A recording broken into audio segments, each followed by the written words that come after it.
तो आपको ब्लड एक बहुत इंपॉर्टेंट रोल निभाता है हमारे ट्रांसपोर्टेशन में।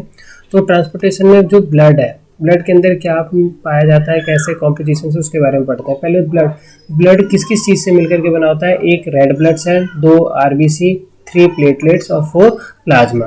ठीक है। रेड ब्लड सेल जो होता है वो क्या करता है? कैरी करता है ऑक्सीजन और कार्बन डाइऑक्साइड। डब्ल्यूबीसी क्या करता है? इम्यून सिस्टम, इम्यूनिटी बढ़ाता है आपका, या फिर फाइट करता है अगेंस्ट द जर्म्स। प्लेटलेट्स क्या करता है? आपके क्लोटिंग करता है या कोगुलेशन करता है।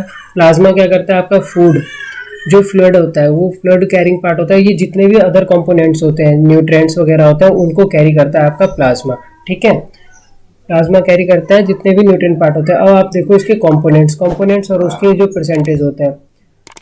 तो प्लाज्मा जो है, प्लाज्मा के कितनी परसेंटेज होता है? आपके ब्लड के अंदर 55% जो होता है वो क्या होता है? प्लाज्मा होता है। प्लाज्मा क्या क्या कैरी करता है? Water, ions, protein, nutrients, waste product और गैसेस। जो भी गैसेस होते हैं वो भी कौन कैरी करता है?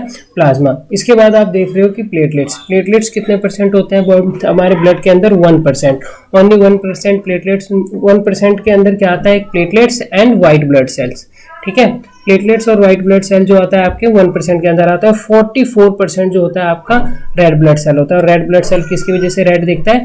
हेमोग्लोबिन की वजह से। किसकी वजह से? हेमोग्लोबिन की वजह से। ठीक है, प्लाज्मा के बारे में पढ़ते हैं। प्लाज्मा का मेन कंपोनेंट क्या है? प्लाज्मा किससे मिलकर के बना होता है? वाटर से। प्लाज्मा प्रोटीन्स क्या क्या है हमारे पास? एल्बुमिन और ग्लोबिन और फाइब्रोजिन। ठीक है, और अदर सॉल्वेंट्स होते हैं। इसके बाद जो आपके पास आ रहा है red blood cell. Red blood cell जो होता है, इसे हम, इसका अदर नेम क्या है? एरिथ्रोसाइट्स। रेड ब्लड सेल क्या कैरी करता है? रेड ब्लड सेल ऑक्सीजन को कैरी करता है। और ऑक्सीजन कहाँ से मिलती है उसको? लंग्स से मिलती है। और लंग्स में भी कहाँ पे मिलती है? एलोबली से।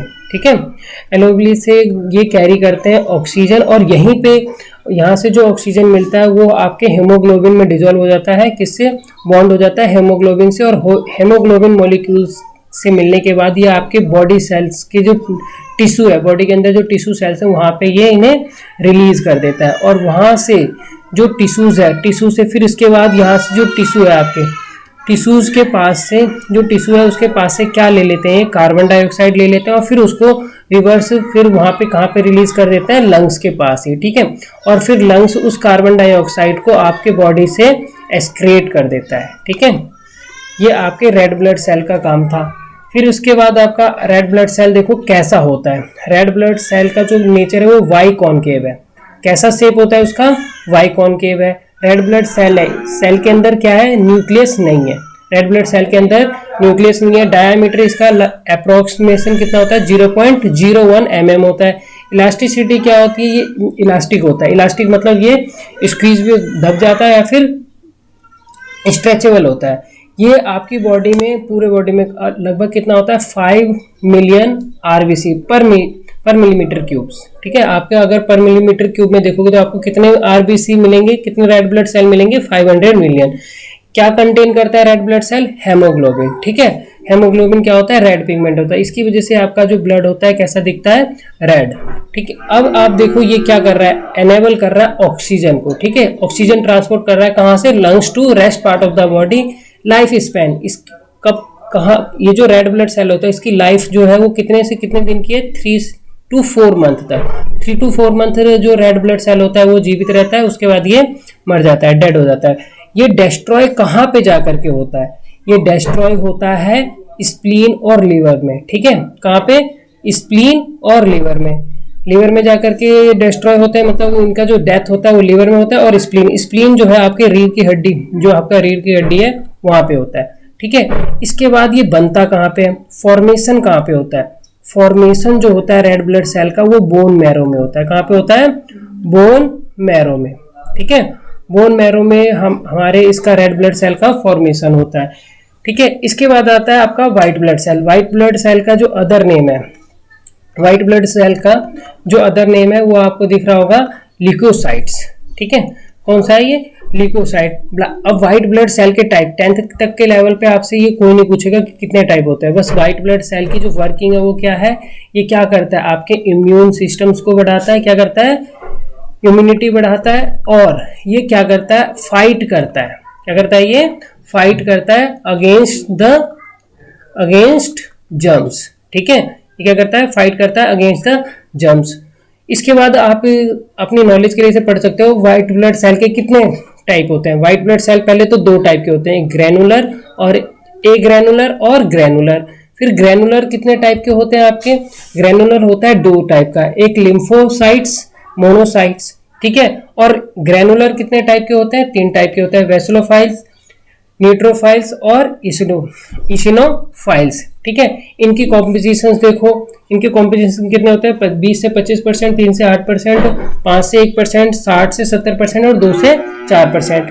अब यहाँ पे देखो, आपने देखा व्हाइट ब्लड सेल था, व्हाइट ब्लड सेल कितने टाइप में बट गए, दो टाइप में, ग्रैनुलर, ए ग्रैनुलर और ग्रैनुलर।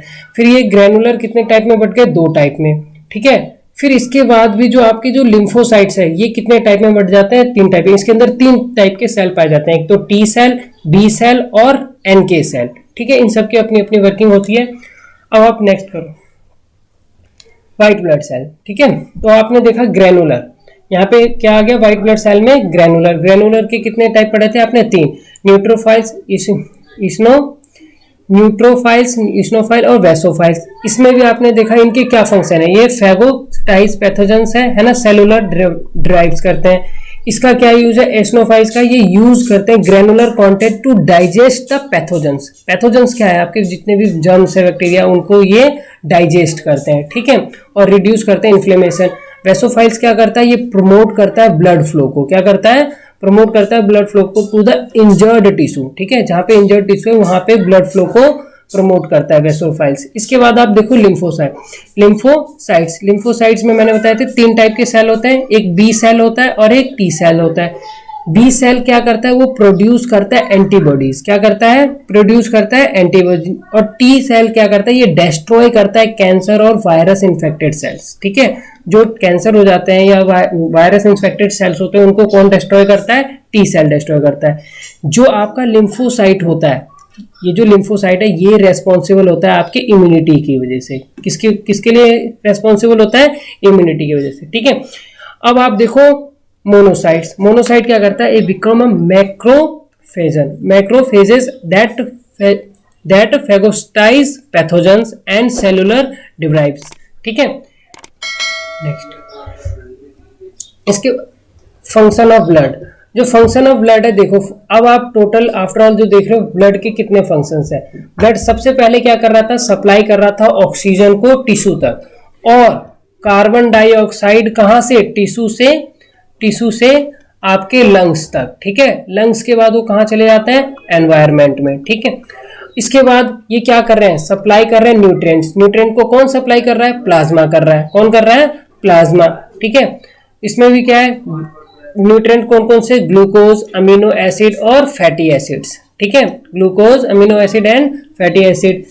और अभी आप देख रहे हो फिर इसमें क्या कर रहे हैं, रिमूवल कर रहे हैं वेस्ट, है ना, रिमूवल ऑफ वेस्ट, जैसे कार्बन डाइऑक्साइड। कार्बन डाइऑक्साइड आपकी बॉडी का क्या है, वेस्ट प्रोडक्ट है, यूरिया और लैक्टिक एसिड, ठीक है। यूरिया आपको पता ही होगा ये कहाँ पे जाके फिल्टर होता है, किडनी के पास, ठीक है। आपका ब्लड जब वो किडनी के पास जाकर के फिल्टर होता है तो वहां से क्या निकलता है, वेस्ट प्रोडक्ट, यूरिया। इसके बाद देखो एज ए मैसेंजर भी वर्क करता है, एज ए मैसेंजर फंक्शन, और including the transportation of hormones, ठीक है।